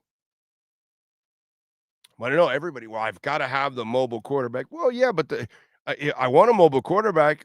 Yeah, if they're accurate, they can play the game on a consistent basis. If I don't have to make it some kind of a gimmick-like offense, okay, I'm with you. But if your lines aren't dominating, it doesn't really matter.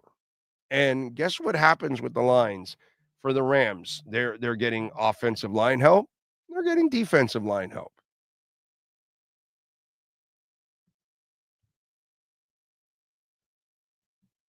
Crazy. So I'm this whole love affair about, oh my God, I need my quarterback to run. Matt Stafford's worse than Tua when it comes to running. Tua might be able to move better than Matt Stafford. Block, bro. Block and run. They have 2 running backs. They dedicate themselves. They have physical receivers. There are things that you have to have with certain quarterbacks. So you design things properly to complement the quarterback. Give them a line.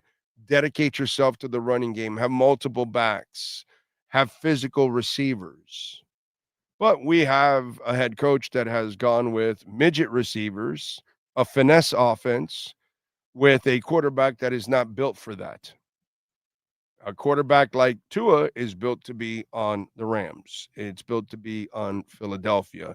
It's built to be built where you actually have an offensive line and a dedication to the running game. If you're able to do that, then you all of a sudden complement the statue. Tom Brady, Matt Stafford, doesn't matter who it is. Tua, Breeze, whatever. Any of these kind of guys that cannot move, and they're not going to win any games for your legs. It's interesting. Like all the talk, and here we are, the Rams are looking like the best team in the NFL, and they have a quarterback that can't move. Now, obviously, his arm strength and his arm talent is freakish, because that's the good thing about Matt Stafford, that he can make any throw from any angle and all that kind of stuff, so that definitely helps him. You know what I mean? But overall, if you block for a guy that can pass, they'll figure it out, dude.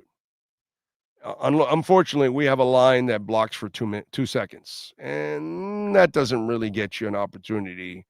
You know what I mean? Plus, he's also got Sean McVay. We have Mike McDaniel. Huge drop off there. You know what I'm saying?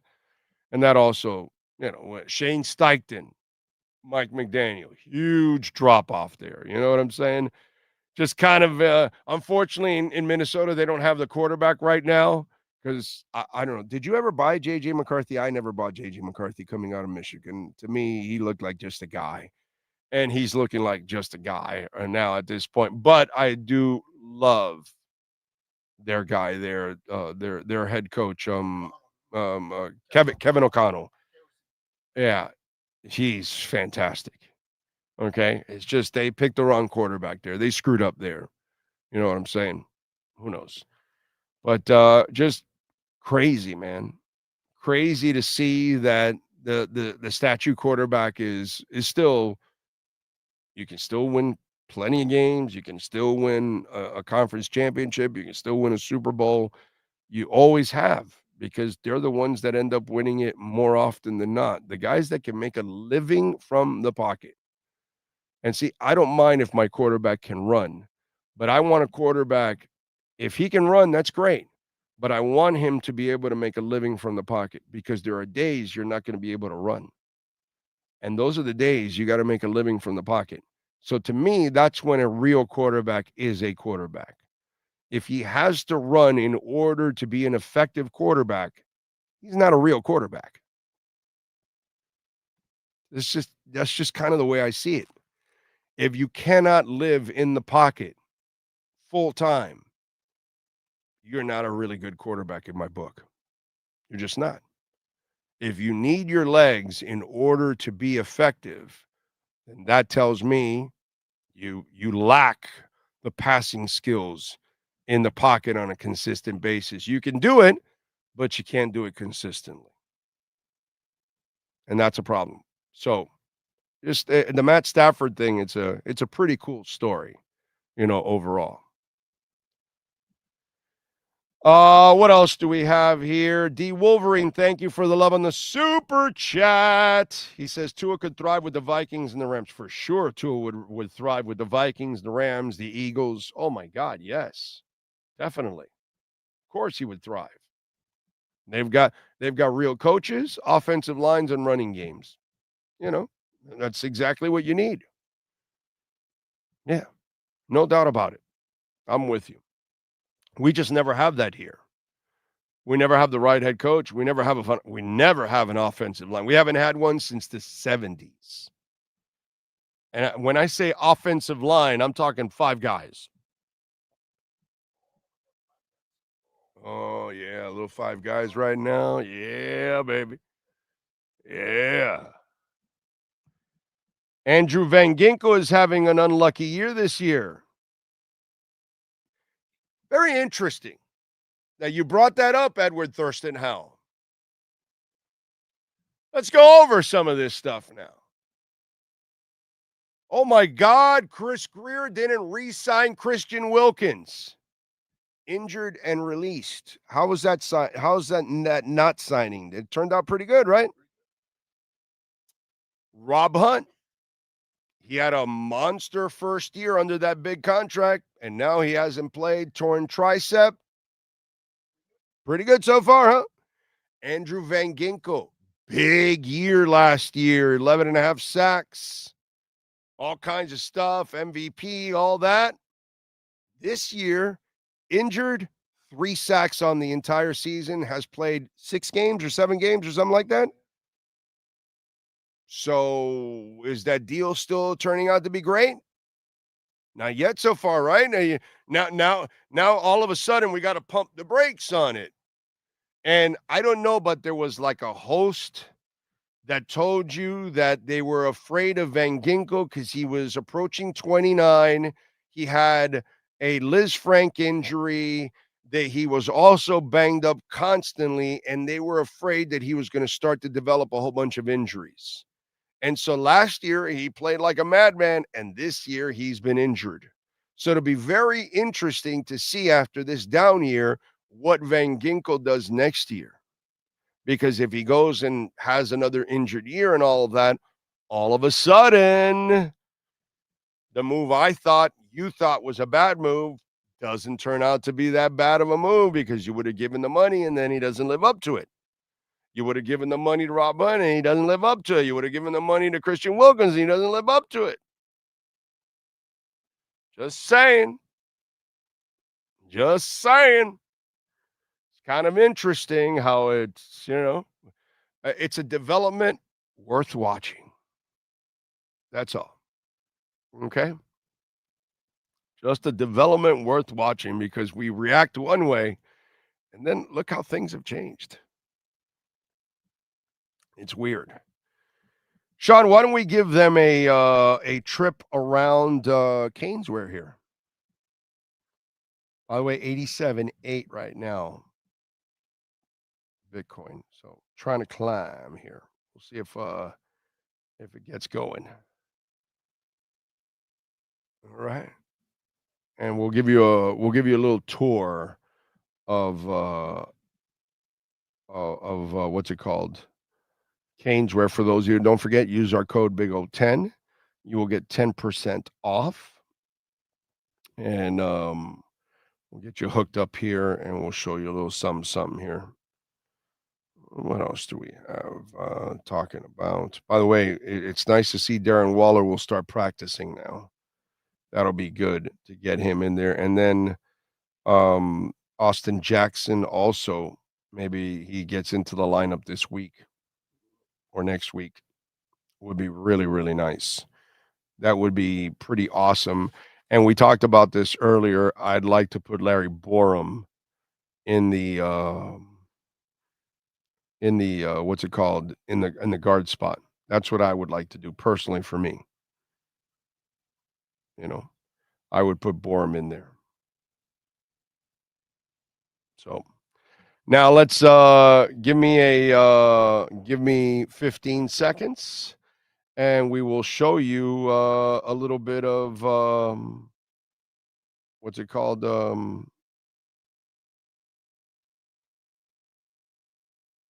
little bit of a Canesware here. Hold on a second. Here we go. Huh? Yeah. Yeah, there we go. All right. After 40 years, the Big Cheese Miami is still producing great Italian food. They started in 1984. Since then, they've been winning awards while being voted the best inexpensive Italian restaurant in Miami. Visit them for great food, amazing service. Witness the decades of Cane's memories. The walls are like a Miami Hurricanes Hall of Fame. The Big Cheese delivers anything on its menu or party platter menu to your home, office, or even a park for a picnic. Located at 8080 Southwest 67th Avenue, Miami. Call 305-662-6855. TheBigCheeseMiami.com, where they serve large portions at family prices. All right, here we are. Remember, Big O10, you will get 10% off. You can order all of this stuff online. See all the hats. You got all kinds of jackets, Cane's jackets up there. The classic jackets are there. And then you got all kinds of shirts, jerseys, stuff. They got anything and everything with the Cane's logo, flag. Look at the shoes, sharp shoes, more hats. There's so many Cane's hats. There are so many different styles. It'll blow you away. And then the jerseys, of course. Want to get any kind of Cane's jerseys? You want the green, you want the orange, you want the black, you want the white. Got all of that. And again, hats galore. There's hats everywhere. Shirts, hats here at Cane's Wear. And then they got a area for the ladies, kids, all kinds of stuff. Need a fedora. You want a clock. More shirts. More hats. Little polo here for you. Pretty nice. How about this one? Basketball. Little jersey action. See what else? TVs. So while you're hanging out, you won't be missing any of the action, any workout stuff. They got all of that for you. Panthers gear, hats and jerseys and shirts. And look at all these Panther hats here.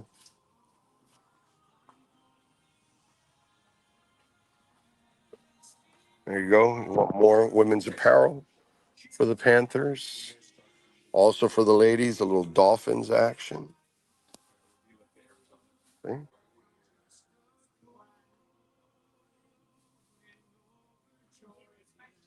How about this? You want something for the bar?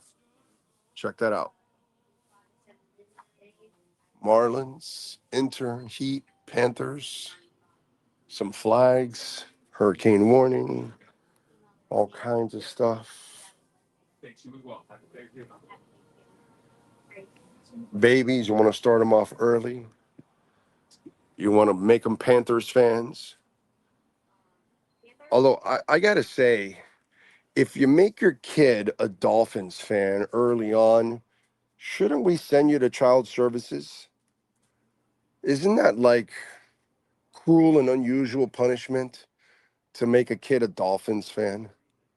You know, there you go. Stuff for the kids, Canes, even Marlins stuff for kids. How about that, huh?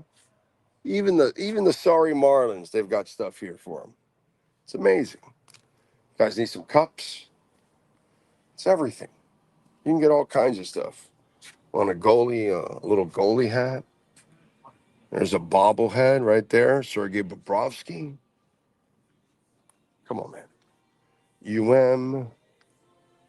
Panthers championship stuff.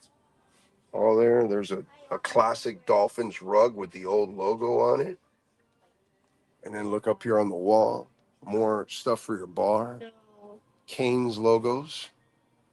Look at those Canes shirts up there. You can order any of those shirts right there. How about that spinning logo? There you go with the sneakers. Hats. More hats and more hats. A lot of dolphin logo hats here. Old. And they have the dead whale too.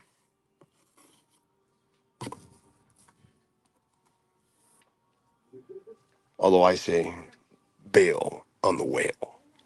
Get the old logo. Okay. So there you go. Use our code BIG010 if you like any of the stuff that you saw here, because they got a ton of stuff. I didn't really go through everything, but it would take me an hour to really go through everything. More hats here. Look at all the dolphin gear here. Look at all that dolphin gear. Old logo. Notice a lot of old logo. There you go. 15 seconds, Sean.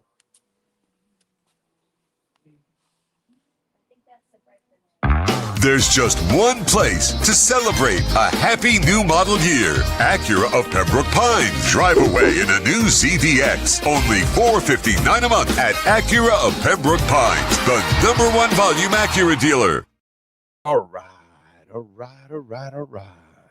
So there you go, folks. Nice look there at Caneswear, and tell them that Big O sent you, and they'll definitely take care of you. Appreciate you all out there. Oh, it must be great to have that thick Spaniard blood to make quick recoveries from your illness. I don't know. Is that what made me get through it? I don't know. Dude, it was just 2 days of just getting mucus out of my body. I don't know, man. But I'm doing all right, actually. I feel all right. You know what? Here's where I got the break. Okay. Here's the whole break I got on this cold. It's like a phlegm cold, but it didn't affect the throat. You know what I mean? Like, oh, dude, and you get that sore throat and all that. As you can tell, you can hear it in my voice. I have no soreness in my throat or anything like that. It's just a strict phlegm like cold. That's it. And Saturday night, I like sweated. So you know what that means, right? Broke it. And so I told my wife that is like I got a little sweaty on Saturday night, and I go, "Oh, this is good news." And she goes, "Why?" And I go, "Because I broke the cold right here. Here's where I broke it." And so it was good. And so Saturday I started feeling better, and then Sunday I felt, like, okay, all right, I'm all right. I just gotta, get the remnants of this crap out of me, and that's all it is. But I'm lucky, man. I got really, really lucky. That's all it is. Very blessed. I want a quarterback like Steve Young. Yeah, and Steve used to run like crazy until Bill Walsh said, "Yo, I need you to stay in the pocket." But he could live in the pocket. He could run and live in the pocket, or however he wanted to do it. It's like Mahomes. Mahomes runs like you saw him yesterday. Okay, I gotta take it upon myself or whatever. He can do that, but if he needs to live in the pocket, he'll live in the pocket the entire time. That to me is when I know I have my quarterback. The guy that, because you cannot be the guy that if you rely on your legs, I'm just not a fan of that yet. Maybe one day we'll get to the point where all 32 are like that. So it is what it is. But I want my guy to be able to live from the pocket. I do. I need to have the guy that can live from the pocket and make the passes and the plays from there. The Bullygate offensive line was pretty good, but they didn't take their job seriously and did some drugs. There was like 3 guys on that line. It wasn't really. Edward, we haven't been there since the 70s, bro. It's always like, okay, Webb and Sims. Okay. All right, Stevenson. Okay. Brandon Albert, Pouncey, and was Jawan James the third guy? Like, and really, Jawan James?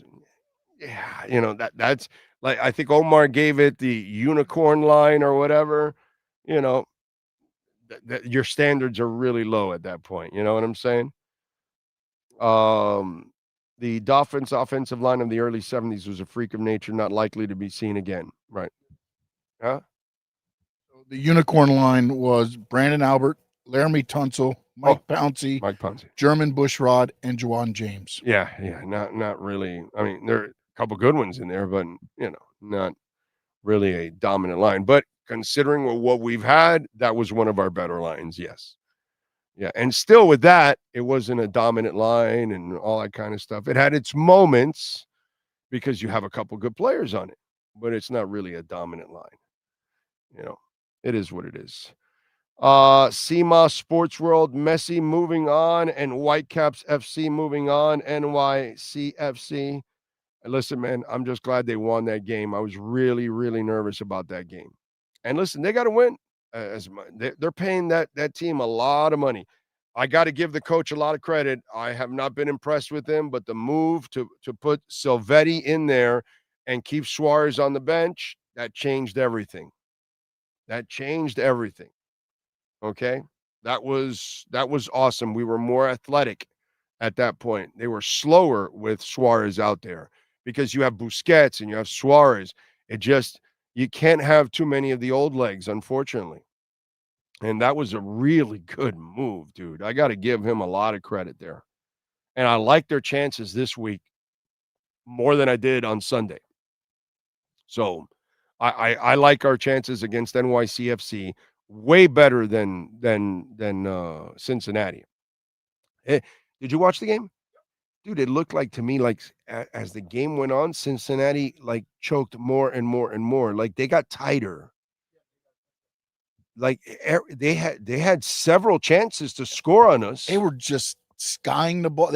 It was very weird. Like there was one Left, shot right over. Yeah, he kicked it to the right of the goal. I think if you're looking at it, and I was like, "There's nobody." Like I mean, I get if you're like, but he just came on and just he probably could have scored on that one. They had a couple chances, and I think that's what, especially early. Yeah, and I think that's what also that I think started creeping in their mind. Failure. The failure just kept building, and then you saw the chances they got. All of a sudden, they start running, and it's like the sphincter got tighter and tighter. We're not coming back from this. Once they got like 2, you saw and then it was 3, and then it was like, oh, that's it. That's crazy, dude. That's insane. Wow. All right, let me do some music here real quick, since we always like doing that here on the show.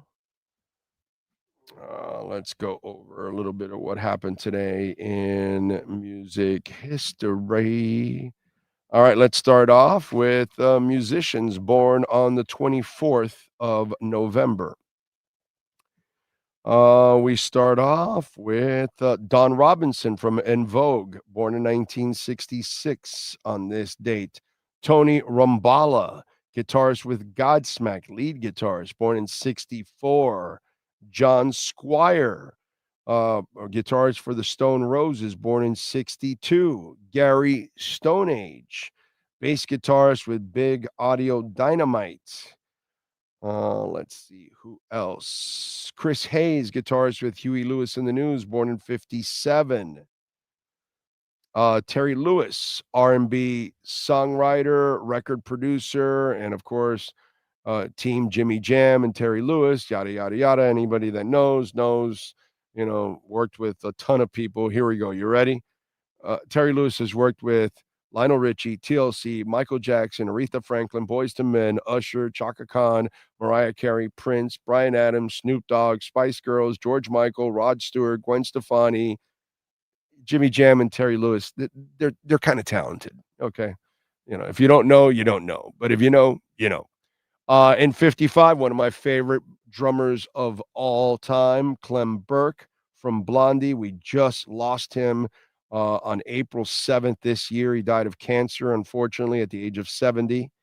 Rest in peace. But, man, his energy and just great drummer, man. Bob Burns, American drummer with Leonard Skinner, born in 1950 on this date.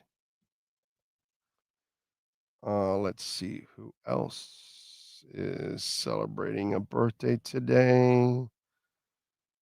All right, Pete Best, the Beatles. He was fired from the group in 62 after playing drums as a Beatle for the previous 2 years in Germany and in England.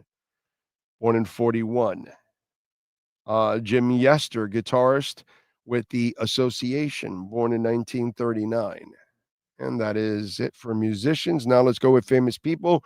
Remember, if I don't give you an age, that means they have passed away, unfortunately. Like Zachary Taylor, the 12th president of the United States, born in 1784. Let's see. Who else? Hall of Famer Oscar Robertson, the real Big O, born in 1938. He is 87 today. Bless him. Wow. Musician Donald Duck Dunn, born in 41. Comedian actor Bill Connolly, born in 42. He's 83.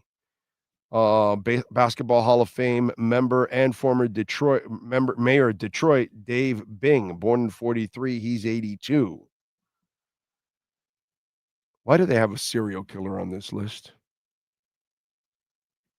Seriously, like, I'm just not even going to mention it, but it's just crazy. Let's see. What else do we have? I guess you become famous because you're a serial killer. Actor Stephen Merchant, born in 74. He's 51. Actor Colin Hanks, born in 77. He's 48. Actress Katherine Heigl, born in 78. She's 47.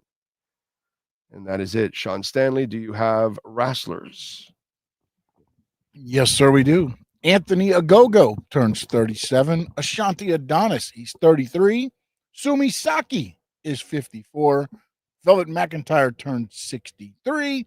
And the great Beth Phoenix, she turns 45 on November 24th, 2025. Love it. All right, let's go with music history. What happened today in music history? All right, let's start off in 73. Ringo Starr went to number 1 on the U.S. singles charts with Photograph, the first of his 2 U.S. U.S. chart toppers as a solo artist. Easy for me to say. In 91, Queen frontman Freddie Mercury died of complications from AIDS at his home in London at the age of 45, just one day after he publicly announced that he was HIV positive. Mercury was known for his powerful vocal range and live performances, but as a composer of many of Queen's biggest hits, such as Bohemian Rhapsody, Killer Queen, Somebody to Love, Don't Stop Me Now, Crazy Little Thing Called Love, and We Are the Champions. Regarded as one of the greatest singers in the history of rock music, he is especially known for his amazing stage presence and his 4-octave vocal range. And by the way, not one, he is the greatest voice in rock history, period. End of story. There's no discussion here. Freddie wins that. Okay. We can argue guitarists and drummers, and we can argue all of that. But when it comes to rock, Freddie, there is no other. He's number 1. And every other singer will tell you the same thing. There's no other Freddie Mercury, bro. There's just one. All right, let's move on. In 97, Johnny Rotten of the Sex Pistols was a defendant in the episode of Judge Judy. The case was wrongfully termination suit brought on by his former drummer, which Rotten won. Never knew that, by the way. In 98, Metallica released the compilation album Garage Inc. It features the singles Turn the Page, Whiskey in the Jar, Die, Die, My Darling. In 2002, Jay-Z was number 1 in the U.S. album charts with Blueprint 2, the rapper's first U.S. number 1. In 2008, Crazy Man Kanye West released his 4th studio album, 808s and Heartbreak. It features the singles Love Lockdown, Heartless, Amazing, and Paranoid. And in 2017, Noel Gallagher's High Flying Birds released their 3rd studio album, Who Built the Moon? And that's what happened today in music history. All right. What? Ira just sent out Mavericks injury report for Monday at Heat. Kyrie Irving out. Derek Lively out. Dante Exum out. Anthony Davis doubtful. Ryan Nimhard questionable. Brandon Williams questionable. Cooper Flagg available. That's why they're favored by 5.5 or something like 8 points. That's why they're favored by 8 points. Yeah. They should win today. Is Tyler returning today? Yes, he is. Okay, I didn't Tyler. know. Shams reported it yesterday. Yeah. Tyler returns today. Maybe he'll come off the bench. Who knows? Doesn't really matter. But I am interested to see how the flow of the game goes now. That's how it is because they're playing so well without him. Now, when you put in Tyler, I'm not saying that it's going to go the other way, but it's just you got to see how everything goes. Tyler's not strength is not defense, and this team has been man. Yesterday they're leading by 13 points with 50 seconds left, and they're still trying to force a turnover. Like, okay, this is the character of this team is amazing. It really is. Eric Spoelstra is just so good. It's just ridiculous how good he is. All right, folks, we thank Brett and all the great people out here at Canesware. Please visit them at 2655 South University Drive here in Davie. Tell them that I sent you. As always, use our code BIG010. As always, we thank the great Sean Stanley. We thank Manny Navarro. We'll see you tomorrow afternoon. We'll be at Hialeah Park Casino at 2 o'clock having some fun. Same time, same place, same bat channel.